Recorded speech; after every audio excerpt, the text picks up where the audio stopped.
miércoles también es de escuchar el comentario de la licenciada Dolores Gutiérrez, quien ya se encuentra en el estudio.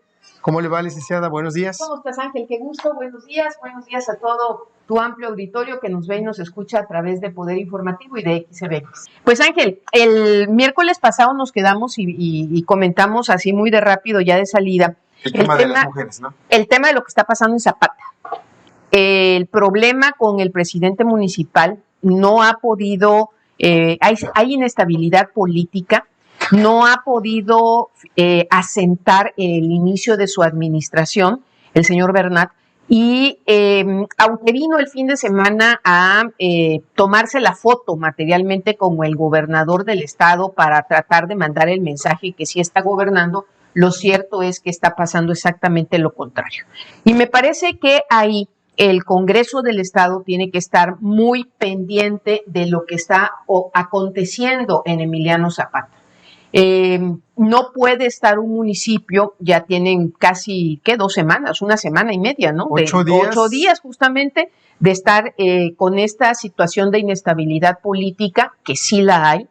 Otra cosa es que no la quieran reconocer. Ya mandaron por parte del gobierno del estado al presidente de la Comisión Estatal de Derechos Humanos a firmar un disque convenio, en fin. Pero lo cierto es que hoy la gente, la población de Emiliano Zapata, tiene un gobierno municipal inestable que a 8 días de haber iniciado su gestión no ha podido tomar al 100% las riendas de la administración por conflictos internos con los propios regidores. Entonces, que son, dicho sea de paso, de su misma planilla. Que son de su misma planilla, efectivamente.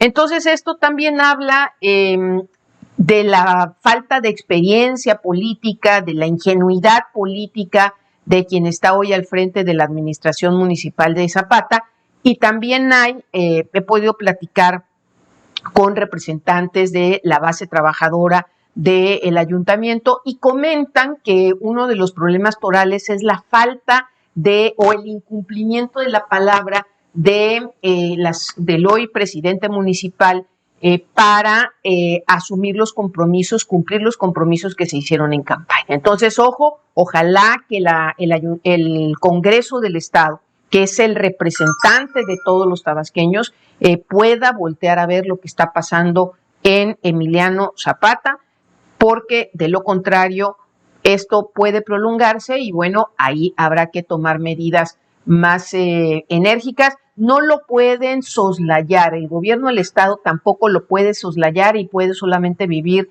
de declaraciones de decir que se está trabajando bien, que no pasa nada, porque no es cierto. El secretario de gobierno es la primera autoridad, el responsable de la política interna, y es una de las tareas, de las primeras chambas que tendría que atender. Ya se tomó la foto con el presidente municipal, con Cheo Bernat, pero ¿qué hay de trasfondo? ¿Por qué estira y afloje? ¿Por qué esta ingobernabilidad ahí en Zapata? La planilla es encabezada por él, por gente, se supone que comparte los mismos ideales y no viene de las otras dos espacios plurinominales que entiendo es de otro partido político. ¿Por qué se da esto? ¿Qué hay detrás? Pues lo que hay, Ángel, es lo que suele pasar en muchas ocasiones, es de que se anteponen los intereses particulares y no los intereses del municipio, de la población. Y también porque, insisto, no se están cumpliendo acuerdos que se hicieron durante el tiempo de campaña.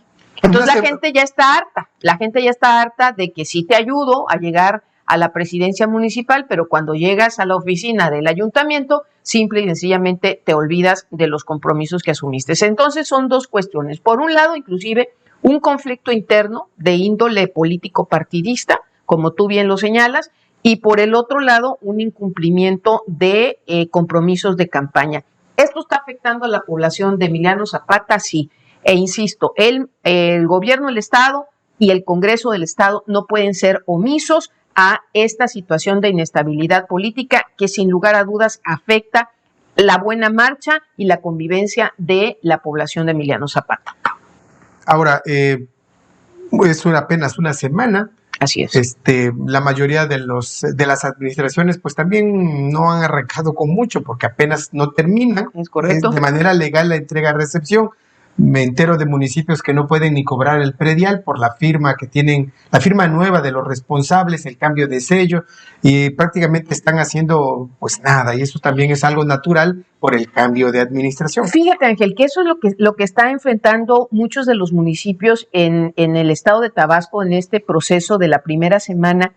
Viene a recalcar lo que señalaba en el comentario pasado, la necesidad de modernizar, de actualizar el concepto de municipio con el cual se rigen más de 2.500 entidades municipales en el país. El 115 constitucional es muy claro, sí, pero una cosa es la claridad con la que fue concebido, las reformas que se le han hecho, pero por otra parte es la realidad. Y una parte de la realidad que golpea y que afecta mucho a la buena marcha en este proceso de entrega-recepción es la tramitología y la burocracia.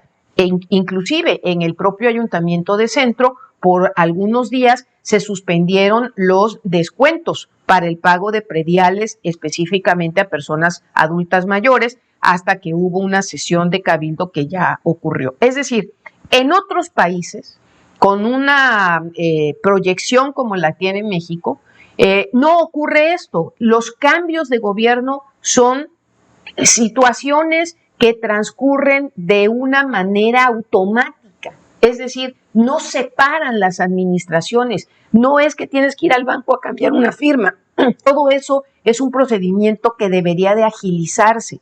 Y ahí es también en donde tendrían que tomar medidas los diputados y diputadas de la 64 legislatura.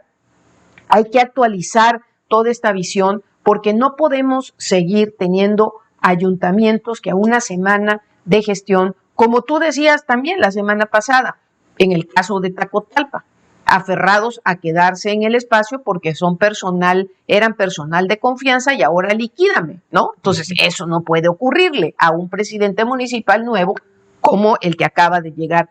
O lo que está pasando en el sentido de que mientras el banco me hace el cambio de firma, bueno, estamos navegando, o lo que está pasando en el municipio de Macuspana. Esas son las cuestiones que los y las legisladoras de la 64 legislatura, válgase la redundancia, en el Congreso del Estado, tendrían que atender.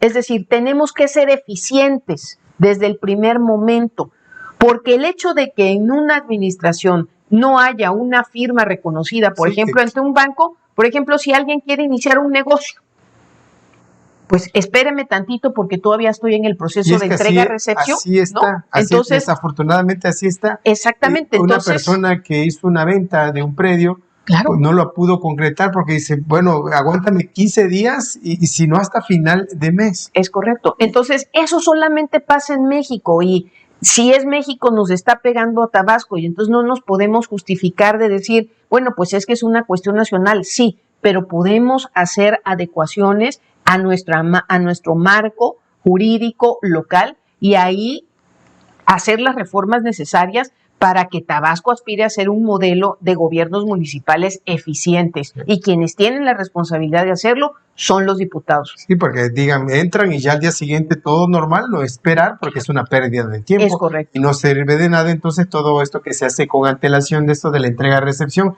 que como dicen los nuevos presidentes, pues es un acto nada más de buena voluntad, porque en realidad comienza después que rinden protestas y asumen. Es correcto, Ángel. Y bueno, el otro tema que traía para ti en esta participación de este miércoles es la declaración el anuncio más bien del secretario de Finanzas en el sentido de que para cerrar el año el gobierno del estado va a solicitar un préstamo quirografario por 1,480 millones de pesos, el cual dijo se va a pagar a más tardar en un año. Y esto, Ángel,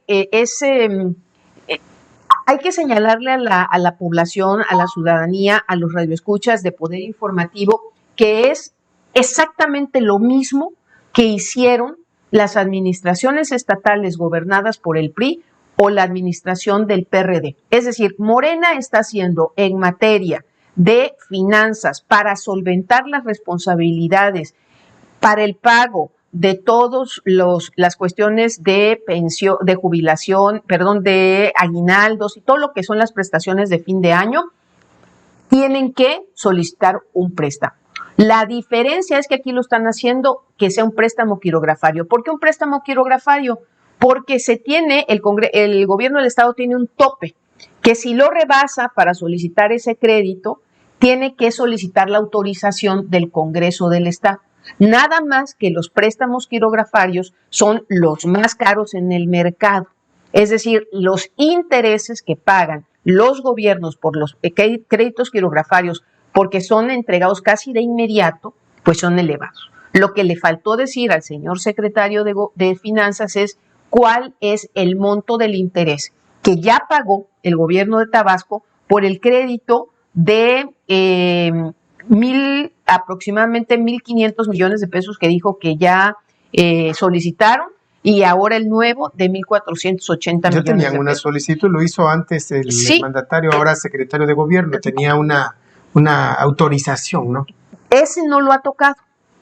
Comentó en la entrevista que dio que la autorización que le dejó la 63 legislatura para endeudar al Estado no se ha tocado. Esto es otra cuestión. Entonces, ¿por qué no utilizar ese? Es correcto. Entonces, estos son créditos quirografarios que, insisto, son los más caros del mercado financiero, sobre todo para gobiernos, porque materialmente, permítanme la expresión, los agarran ahorcados, y lo que necesitan los gobiernos es dinero fresco y de inmediato para pagar sus obligaciones. En este caso, prestaciones de bonos de fin de año, los aguinaldos, en fin. Hay que decirlo clarito, porque en el primer año de la administración, la primera Navidad, en el 2019, el gobierno del estado se ufanó de decir, a diferencia de la anterior administración, nosotros no les debemos nada a los burócratas, pagamos todo. Pero en la 63 legislatura, lo que hicimos fue evidenciar que lo pagaron porque solicitaron un crédito. Eso que no de necesita 2,500 millones. del Congreso. Es correcto. Yo recuerdo que usted en tiempos de diputados... es correcto, de 2,500 millones de pesos. Bueno, ahora el secretario de Finanzas reconoce que lo hicieron en el 2019, en el 2020 y en el 2021 lo van a volver a hacer. La pregunta es, durante 3 años de la administración estatal han presumido constantemente ahorros y ahorros y ahorros y ahorros. Y entonces, si tienen tantos ahorros, ¿por qué tienen que endeudar o hacer uso de créditos quirografarios carísimos en cuanto a la tasa de intereses para solventar los pagos que deberían de estar, se supone, en el presupuesto de cada año asegurados, como son todas las bonificaciones y prestaciones de fin de año? Entonces, esto es muy importante decirlo y señalarlo, porque luego, en diciembre, salen a decir, nosotros somos un gobierno cumplidor, sí, pero tienen que reconocer que no les alcanzó el dinero y que tienen que hacer uso de un préstamo quirografario. Y en este año, el gobierno del estado ya utilizó uno de 1,500 millones de pesos y está tramitando uno de 1,480 millones de pesos para solventar los gastos de fin de año. ¿Qué refleja además esto, Ángel? Y si vamos a ese paso, no quiero imaginar cuando le toque el cambio, van a dejar eso, ¿no? Es correcto. ¿Qué refleja esto? Uno, insisto, que no están haciendo en materia de finanzas nada distinto, porque a nivel de finanzas y administración no se puede descubrir el oro y el agua tibia a cada minuto. Es decir, están demostrando que lo que hicieron las administraciones del PRI y del PRD justamente era lo correcto. Ellos están repitiendo la misma historia. Y segundo, lo que también refleja que el gobierno de Morena, de Tabasco, tenga que recurrir a estos créditos inmediatos llamados a corto plazo y quirografarios es que el gobierno federal está respetando la política de distribución fiscal que hay actualmente vigente y que se rige por el nivel de población de los estados, y que es ahí a donde nos pega cuando se cambió la famosa fórmula.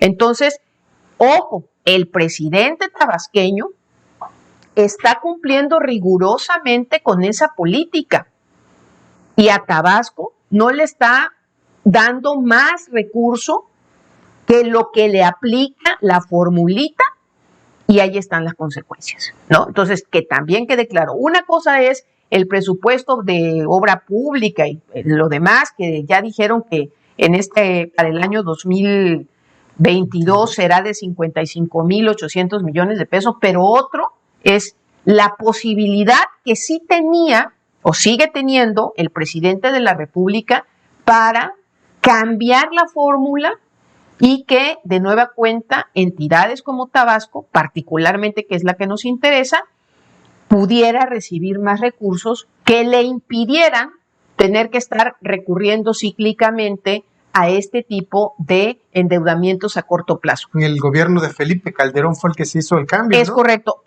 Por la presión que ya venían gestionando, sobre todo los estados del centro y del norte, con Vicente Fox. Solamente una acotación, Ángel. El censo del 2020, el Estado de México, que es uno de los estados junto con Veracruz que más recursos, que más aportaciones federales recibe por su índice poblacional, le recortó el INEGI 1 millón de habitantes. Este 1 millón de habitantes en recursos le significó la pérdida al Estado de México aproximadamente de 4,000 millones de pesos en presupuesto. ¿Qué hizo el Estado de México? Hoy tiene una controversia constitucional para solicitar una revisión a esas estadísticas del INEGI, porque 4,000 millones de pesos le pegan a cualquier Si le quitaron a Veracruz el pico, no le van a quitar correcta cantidad de gente. Entonces, bueno, ahí están las cosas. Quería comentar esto porque sí hay que clarificar, y cuando escuchemos al gobernador del estado decir de que cumplen y que ellos ahora a todo mundo en paz disfrutando de las fiestas navideñas porque son un gobierno cumplidor, no es cierto. Lo hacen porque están recurriendo a los créditos quirografarios, que por cierto, también el Congreso del Estado le tendría que pedir cuentas. Sobre todo, tienen la obligación de informarle a la ciudadanía cuántos intereses, cuál será el monto de los intereses a pagar por estos dos créditos. Uno, por el de 1,500 millones de pesos que ya está en circulación, y dos, por el de 1,480 millones de pesos que van a solicitar para finalizar diciembre. Como siempre, agradecido con Muchísimas la participación. Muchísimas gracias. Gracias. Buenos días.